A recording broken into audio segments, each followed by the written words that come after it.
যাদের মাথার চুল টাক পোকায় খেয়ে ফেলে, অর্থাৎ বিভিন্ন জায়গায় হঠাৎ করে দেখবেন যে অল্প একটু চুল নাই, আপনার চোখের ভ্রুতে হইতে পারে, দাড়িতে হইতে পারে, মাথার যে কোনো জায়গায় হইতে পারে, আপনার বলে টাক পোকা খেয়ে ফেলে, তেলা পোকা খেয়ে ফেলে, মানে এক একজনে এক এক জায়গায় এক এক ভাষা বলে। তো ওই টাক পোকার জায়গায় নতুন করে চুল গজানোর জন্য আপনাকে কী করতে হবে, এই ফুলটা ইউজ করতে হবে। এটাকে বলা হয় জবা ফুল, অর্থাৎ পঞ্চমুখী জবা ফুল। দেখেন এটার মধ্যে আপনার 5টা পাপড়ি আছে, 1 2 3 4, এখানে 5টা পাপড়ি আছে। এই 5টা পাপড়ি যে ফুলের মধ্যে আছে সেটাকে বলা হয় পঞ্চমুখী জবা ফুল। তো এই জবা ফুলটাকে আপনি ইউজ করবেন। এই জবা ফুলটাকে আপনাদের অত্র এলাকাতে কী নামে ডাকা হয় অবশ্য আমি জানি না। আমাদের অত্র এলাকাতে জবা ফুল বলে ডাকে, আপনাদের অত্র এলাকাতে কী নামে ডাকে একটু প্লিজ একটু কমেন্টে লিখে দেবেন। এই ফুলটা ইউজ করতে হবে যেখানে আপনার চুল চলে গেছে, অর্থাৎ ওই পোকায় খেয়ে ফেলছে, ওই জায়গায় আপনি কি করবেন।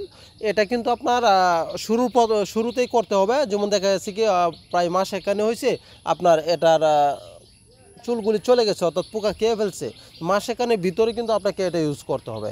যদি 2-3 মাস পর ইউজ করেন তাহলে কিন্তু আপনার কাজ করবে না। যাদের টাক পোকায় মাথার চুল, দাড়ি এবং ব্রু খেয়ে ফেলে, এটার ক্ষেত্রে আপনি গোসল করার পরে এই ফুলকে আপনি বাটবেন, শিলপাটায় বেটে নেবেন, অথবা যদি ব্লেন্ডার মেশিন থেকে ব্লেন্ডার করে নেবেন, নিয়ে এই ফুল বাটাটাকে আপনি কি করবেন, গোসল করার পর যখন জায়গাটা শুকাবে, শুকানোর পর ওই জায়গার মধ্যে আপনি মেহেদি আমরা যেভাবে দিই, অর্থাৎ হাতে যেভাবে প্রলেপ দেওয়া হয়, ঠিক ওইভাবে ওই বাটাটা আপনি ওই জায়গায় প্রলেপ দিবেন।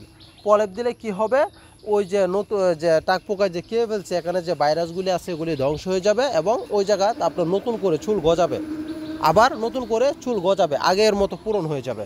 কেননা আর তাছাড়া যদি আপনার কোনো তেল বা কোনো ওষুধ যদি ইউজ করা না হয়, তাহলে ওই জায়গার মধ্যে আর সহজে চুল গজাইতে চায় না, ওই জায়গাটা এরকমই থেকে যায়। তো অবশ্যই ফ্রেন্ডস, যারা এই সমস্যায় আছেন তারা অবশ্যই এই ফুলটা ইউজ করবেন, তাহলে যে টাক পোকা খেয়ে ফেলছে এটা সম্পূর্ণ সমাধান হয়ে যাবে ইনশাআল্লাহ।